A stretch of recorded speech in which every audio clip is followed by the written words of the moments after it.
ಈ ಕಾರ್ಯಕ್ರಮದ ಪ್ರಾಯೋಜಕರು ಮಂಜುಳಾ ಮೆಲಡಿ ಆರ್ಕೆಸ್ಟ್ರಾ ತಂಡ ಬಾಗಲಕೋಟ್ ಹಾಗೂ ಅನ್ನ ಮುತ್ತಪ್ಪರೈ ಗೋಶಾಲೆ ಜಯ ಕರ್ನಾಟಕ ಸಂಘಟನೆ.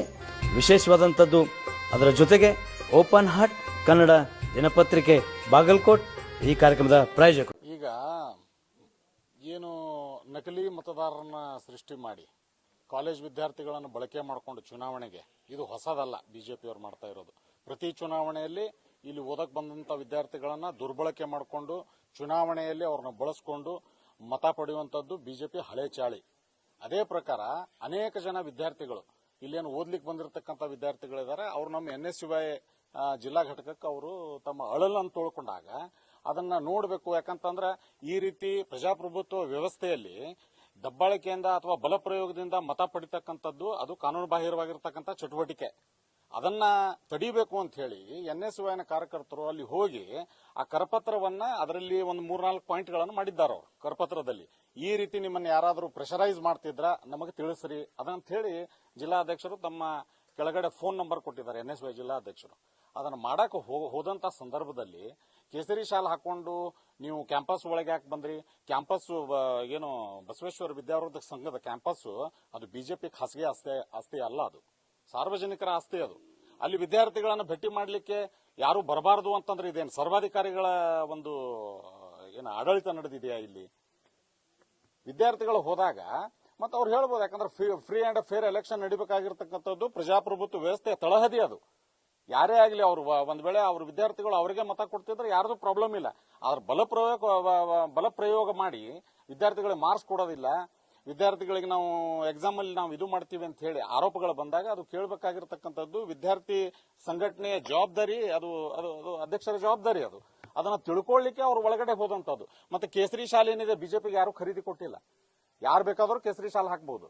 ಅದೇನು ಬಿಜೆಪಿ ಶಾಲ್ ಅಲ್ಲ. ಅದು ಏನು ನಮ್ಮ ಕಾಂಗ್ರೆಸ್ ಶಾಲ್ನಲ್ಲಿ ತ್ರಿವರ್ಣ ಧ್ವಜದ ಸಂಕೇತ ಏನೈತಲ್ಲ ಅದರಲ್ಲಿ ಕೇಸರಿ ಬಣ್ಣನೂ ಇದೆ. ಆ ಕೇಸರಿ ಶಾಲನ್ನ ಕೇಸರಿ ಶಾಲ್ ಹಾಕಿದವರೆಲ್ಲ ಬಿಜೆಪಿ ಕಾರ್ಯಕರ್ತರಲ್ಲ. ಯಾಕೆ ಹಾಕಬಾರದು? ಕೇಸರಿ ಶಾಲ್ನ ಹಾಕೊಂಡಿರ್ಬೋದು, ಅವ್ರ ವೈಯಕ್ತಿಕ ವಿಚಾರ. ಅದು ಕೇಸರಿ ಶಾಲ್ ಹಾಕೊಂಡು ಹೋಗಿದ್ದು ಮಾತ್ರಕ್ಕೆ ಅಪರಾಧ ಹೆಂಗಾಗ್ತದ? ಅದು ಆಮೇಲೆ ಕಾಲೇಜ್ ಕ್ಯಾಂಪಸ್ ನಲ್ಲಿ ಹೋಗಿದ್ದು ಅಪರಾಧ ಹೆಂಗಾಗತ್ತ? ಅವ್ರ ಮೇಲೆ 60-70 ಜನ ಅವ್ರ ಮೇಲೆ ಆ ಹೋದಂತ ವಿದ್ಯಾರ್ಥಿಗಳನ್ನ ಬಲ ಪ್ರಯೋಗ ಮಾಡುವುದು, ಗುಂಡಾಗಿರಿ ಮಾಡುವಂತದ್ದು, ಇದು ಯಾವ ಬಿಜೆಪಿ ಲೆಕ್ಕಾಚಾರ? ಇದು ಒಂದ್ ವೇಳೆ ಅವ್ರು ಏನಾದ್ರೂ ಕಾನೂನು ಬಾಹಿರ ಚಟುವಟಿಕೆ ಅಲ್ಲಿ ಕ್ಯಾಂಪಸ್ ನಲ್ಲಿ ನಡೆಸಿದ್ರ ಬಂದು ಪೊಲೀಸ್ ಕಂಪ್ಲೇಂಟ್ ಕೊಡಬೇಕಾಗಿತ್ತು. ಅವರು ಪೊಲೀಸರು ಕಾನೂನು ಇದೆಯಲ್ಲ, ಪೊಲೀಸರು ಅವರು ಕ್ರಮ ಜರುಗಿಸ್ತಿದ್ರು. ಒಂದ್ ವೇಳೆ ಕಾನೂನು ಬಾಹಿರ ಚಟುವಟಿಕೆ ಏನಾದ್ರೂ ಈ ವಿದ್ಯಾರ್ಥಿಗಳು ಮಾಡ್ತಿದ್ರ ಅವ್ರನ್ನ ಹೊಡೆದ್ರೆ ಯಾಕೆ? ಅವ್ರನ್ನ ಹೊಡೆದು ಗುಂಡಾಗಿರಿ ಮಾಡಿ ಮತ್ತೆ ಪೊಲೀಸ್ ಸ್ಟೇಷನ್ ಮುಂದೆ ಬಂದು ಘೋಷಣೆಗಳನ್ನ ಕೂಗಿ ಕುಂತ್ಕೊಂಡು ಹಾಡ ಹಾಡ್ತಾರ ಅಲ್ಲಿ. ಅಂದ್ರ ಇದು ಸ್ಪಷ್ಟವಾಗಿ ಬಿಜೆಪಿಯ ಸೋಲಿನ ಹತಾಶೆಯ ಪ್ರತೀಕ. ಇದು ಸೋಲ್ತೀವಿ, ಏನಾದ್ರೂ ಮಾಡಿ ಈ ಚುನಾವಣೆಯನ್ನು ಡಿಸ್ಟರ್ಬ್ ಮಾಡೋಣ, ಈ ಚುನಾವಣೆಯಲ್ಲಿ ಮತ್ತೆ ಯಾವ್ದಾದ್ರು ಒಂದು ಹಿಂದೂ ಮುಸ್ಲಿಮೋ ಯಾವುದೋ ಒಂದು ವಿಷಯನ ತೆಗೆದು ಗಲಭೆ ಎಬ್ಬಿಸಿ ಅದರ ಲಾಭ ಪಡ್ಕೊಂಡು ಏನಾದ್ರೂ ಚುನಾವಣೆಯನ್ನು ಗೆಲ್ಲಬೇಕು ಅಂತ ಹೇಳಿ ಬಿಜೆಪಿಯವರು ಏನಾದ್ರೂ ಕನಸುಗಳನ್ನು ಕಂಡಿದ್ರೆ ಅದು ತಿರುಕನ ಕನಸದು. ಈ ಚುನಾವಣೆಯಲ್ಲಿ ಸ್ಪಷ್ಟವಾಗಿ ಕಾಂಗ್ರೆಸ್ ಗೆದ್ದೇ ಗೆಲ್ತದೆ. ಅದು ಹತಾಶೆ ಅವರಿಗೆ. ಖಂಡಿತವಾಗಿ ಕಂಪ್ಲೇಂಟ್ ನಾವು ಕೂಡ ಪೊಲೀಸ್ ಸ್ಟೇಷನ್ಗೆ ಹೋಗಿ ಅಲ್ಲೆಲ್ಲ ಕಾರ್ಯಕರ್ತರಿಗೆ ಧೈರ್ಯ ಹೇಳಿ ಯಾವುದೇ ಕಾರಣಕ್ಕೂ ಯಾರು ಅವ್ರ ಮೇಲೆ ಹಲ್ಲೆ ಮಾಡಿದ್ದಾರೆ ಅವರನ್ನು ಗುರುತಿಸಿ ಅವ್ರ ಮೇಲೆ ಕಾನೂನು ರೀತಿ ಕ್ರಮ ಜರುಗಿಸಬೇಕು ಅಂತ ಹೇಳಿ ನಾವು ಒತ್ತಾಯ ಮಾಡಿ ಬಂದಿದ್ದೀವಿ. ತಮ್ಮ ಮೂಲಕ ಕೂಡ ನಾವು ಒತ್ತಾಯ ಮಾಡ್ತೀವಿ. ಆಮೇಲೆ ಜವಾಬ್ದಾರಿ ಸ್ಥಾನದಲ್ಲಿರ್ತಕ್ಕಂಥ ಬಿಜೆಪಿ ನಾಯಕರುಗಳು ಸತ್ಯಾಸತ್ಯತೆ ಅರ್ಥ ಮಾಡಿಕೊಂಡು ಪತ್ರಿಕೆಗೆ ಹೇಳಿಕೆ ಕೊಡಬೇಕು. ನಮ್ಮ ಹಿರಿಯರು, ನಮ್ಮ ಜಿಲ್ಲಾಧ್ಯಕ್ಷರು ಯಾವ ರೀತಿಯಾಗಿ ಹೇಳಿಕೆಯನ್ನು ಕೊಟ್ಟರು? ಈಗ ಎಷ್ಟು ಅಳೆದು ತೂಗಿ ಒಂದೊಂದು ಶಬ್ದಗಳನ್ನು ಮಾತಾಡಿದ್ರು. ಯಾರು ತಪ್ಪು ಮಾಡಿದಾರೋ ಅವ್ರ ಮೇಲೆ ಅದನ್ನ ಕ್ರಮ ಜರುಗಿಸ್ಲಿಕ್ಕೆ ಕಾನೂನು ಇದೆ ದೇಶದಲ್ಲಿ. ಇದೇನು ಸರ್ವಾಧಿಕಾರಿ ಆಡಳಿತ ನಡೆದಿಲ್ಲ ಈ ದೇಶದಲ್ಲಿ. ಬಂದಂತ ಸಂದರ್ಭದಲ್ಲಿ ಅವರಿಗೆ ನೀವು ಒಂದ್ ವೇಳೆ ಅವ್ರು ಏನಾದ್ರೂ ತಪ್ಪುಗಳನ್ನು ಮಾಡಿದ್ರೆ ಅದನ್ನ ಕಾನೂನು ರೀತಿ ಕ್ರಮ ಜರುಗಿಸಬೇಕಾಗಿತ್ತು. ಅವ್ರ ಮೇಲೆ ಯಾಕೆ ಹಲ್ಲೆ ಮಾಡಿದ್ರು? ಆ ವಿದ್ಯಾರ್ಥಿಗಳ ಮೇಲೆ ಯಾರು ಹಲ್ಲೆ ಮಾಡಿದ್ದಾರೆ ಆ ಗೂಂಡಾಗಳ ಮೇಲೆ ಪೊಲೀಸರು ಕ್ರಮ ಜರುಗಿಸಿ ಮೊದಲು ಅವರನ್ನ ಅರೆಸ್ಟ್ ಮಾಡಬೇಕು.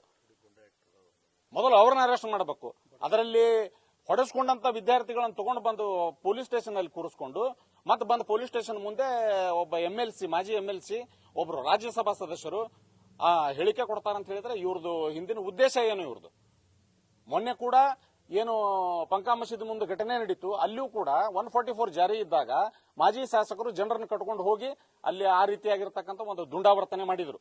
ಈಗ ಈ ರೀತಿಯಾಗಿರ್ತಕ್ಕಂಥ ಘಟನೆ ಇದು ಏನೂ ಅಲ್ಲ, ಬಿಜೆಪಿ ನಾವು ಚುನಾವಣೆ ಸೋಲ್ತೀವಂತ ಸ್ಪಷ್ಟವಾಗಿ ಗೊತ್ತಾಗಿದೆ ಅವರಿಗೆ. ಗೊತ್ತಾಗಿ ಆ ಸೋಲಿನ ಹತಾಶೆಯಿಂದ ತಪ್ಪಿಸಿಕೊಳ್ಳಲಿಕ್ಕೆ ಏನಾದರೂ ಒಂದು ಘಟನೆಯನ್ನು ಮಾಡೋಣ ಅಂತ ಹೇಳಿ ಈ ರೀತಿಯಾಗಿರ್ತಕ್ಕಂಥ ಏನು ಕಾನೂನು ಬಾಹಿರವಾಗಿರ್ತಕ್ಕಂಥ ಕೆಲಸವನ್ನ ಬಿಜೆಪಿ ಮಾಡ್ತಾ ಇದೆ ಅಂದ್ರೆ ಕೈ ಬಿಡಬೇಕು. ಯಾಕಂದ್ರೆ ಬಾಗಲಕೋಟೆ ನಾಗರಿಕರು ಬಹಳ ಹುಷಾರಾಗಿದ್ದಾರೆ, ಅವ್ರಿಗೆ ಗೊತ್ತಿದೆ ಯಾರು ಏನ್ ಮಾಡ್ತಾ ಇದ್ದಾರೆ ಊರಲ್ಲಿ ಅಂತ ಹೇಳಿ. ಅದಕ್ಕೋಸ್ಕರ ಈ ರೀತಿ ಘಟನೆಗಳಿಗೆ ಅವರು ಪ್ರಚೋದನೆ ಕೊಡೋದನ್ನು ನಿಲ್ಲಿಸಬೇಕು.